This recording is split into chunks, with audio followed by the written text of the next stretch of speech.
Hey everyone, this is Dan, and today I want to talk a little bit about flow, those peak states of laser-like productivity and motivation where time just seems to evaporate and we absolutely smash our goals 100%. And I want to come at this from the neuroscience angle and share with you 3 huge ideas that will give you some very tangible perspective on this topic, as well as very actionable strategies for you to make some immediate improvements.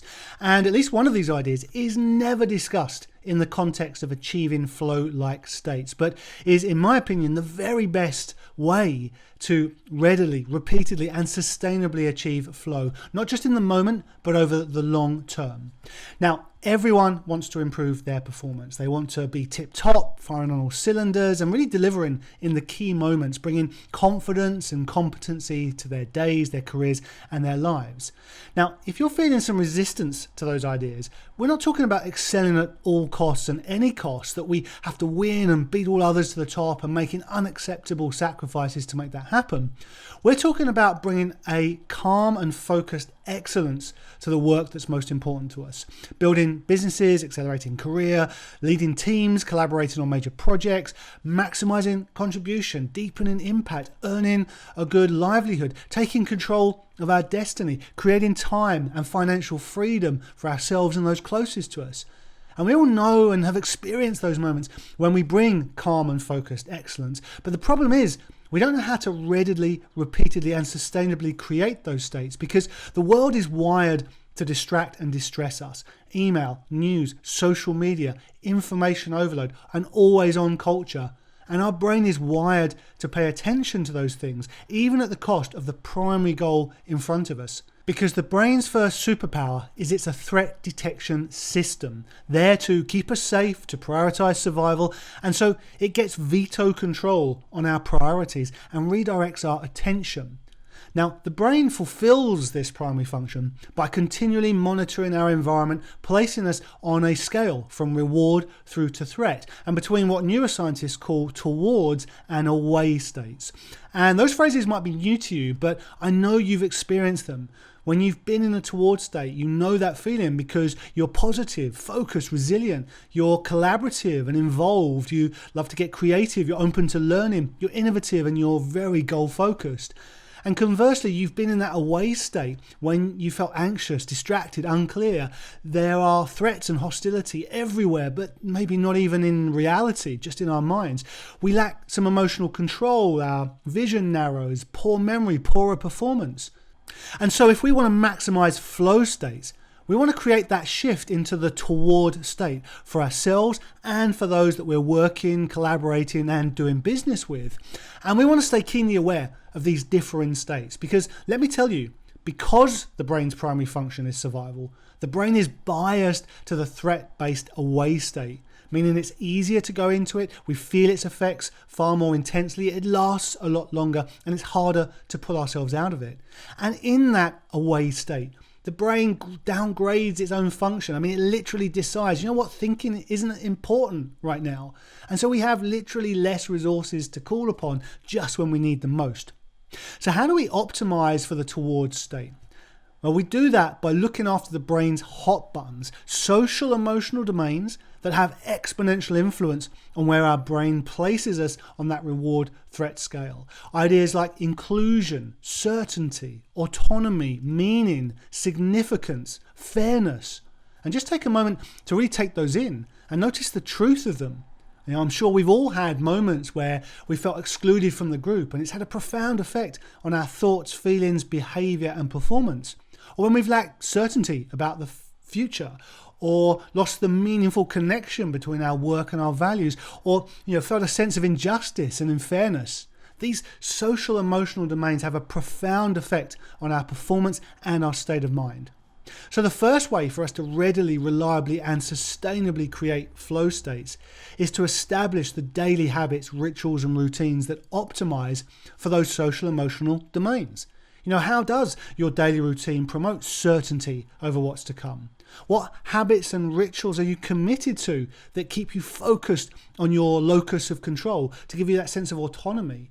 What are you doing day in, day out to feel included and to include other people? How often do you spend journaling on your core values in life and relating those back to your current goals and your key projects? So I invite you to take a little challenge away with you today, to think about how you could re-architect your day, your priorities, and your habits in ways that are brain-friendly and promote that high performance towards state. Okay, so big idea number one, optimize for the brain's hot buttons. The second big idea that I want to share with you today that helps us to achieve flow-like states is to achieve the brain's dopamine performance sweet spot with just the right level of challenge and stretch. Back in 1908, two psychologists, Robert Yerkes and John Dodson, they gave us a seminal piece of research, their inverted U of performance, which showed that there is an optimal level of stimulation and arousal for the brain to be able to really focus and perform. Now, too much arousal and the brain is quickly overloaded and we become anxious, stressed, overwhelmed. Too little and the brain is unchallenged, unfocused, and easily distracted, and we lose interest and motivation. So at one end of the scale, we're stressed, overwhelmed, overloaded, and at the other, we're underwhelmed, lacking in engagement, and bored.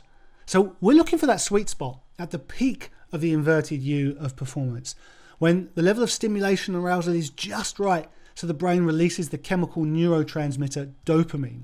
The neurotransmitter, often described as the feel-good chemical, but it's more about motivation than pleasure. And it's a big part of our unique human ability to think and to plan, positively impacting our cognition, working memory, mood, and learning.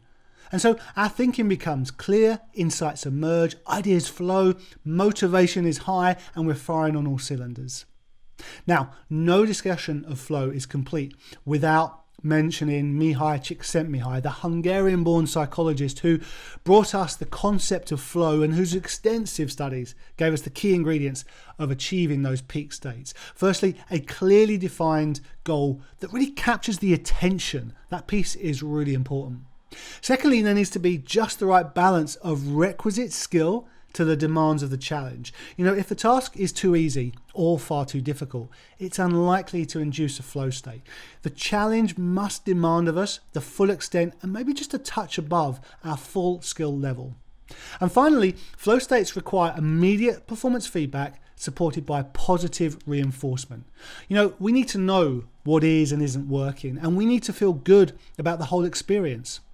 So I invite you just to take a moment to jot down those crucial ingredients, and in your next journaling session, think about how you might achieve more flow states in your day by weaving these elements into your work and your projects. From a brain-based self-coaching perspective, how can you ensure you're always working with goals that are razor sharp in their definition and that really incite and engage you? Where can you add more challenge and stretch whilst keeping your goals achievable? Where could you create a setup that guarantees timely, valuable feedback that can inform your progress and your learning? And where's your feel-good factor going to come from that really acknowledges your efforts, recognizes achievements, and celebrates your wins?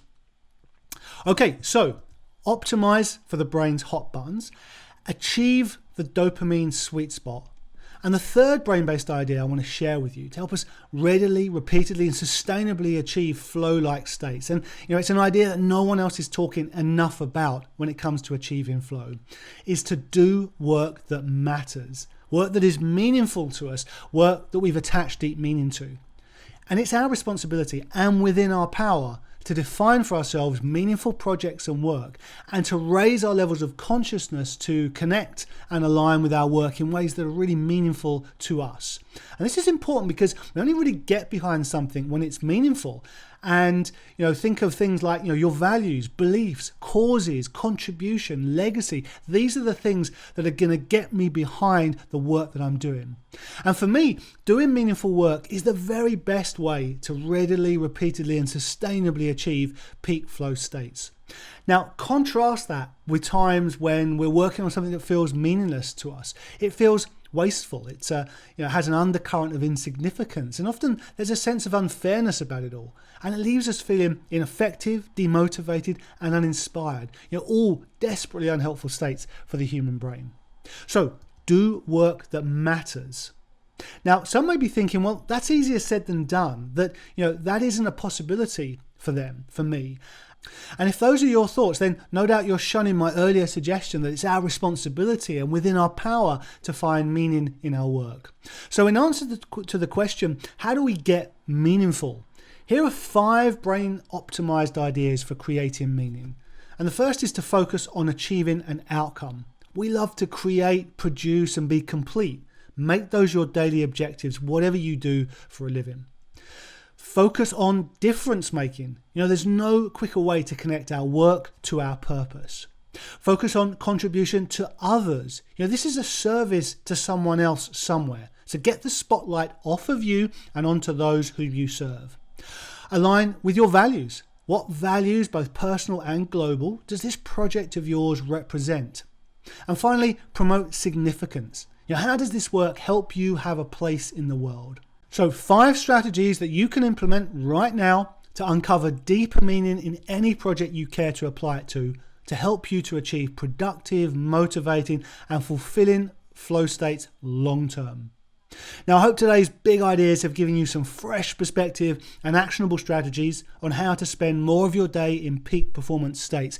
And I hope we've deepened your appreciation of the human brain and how it prefers to work so that you can really optimize your internal and external setup so that you can bring that calm and focused excellence to your day.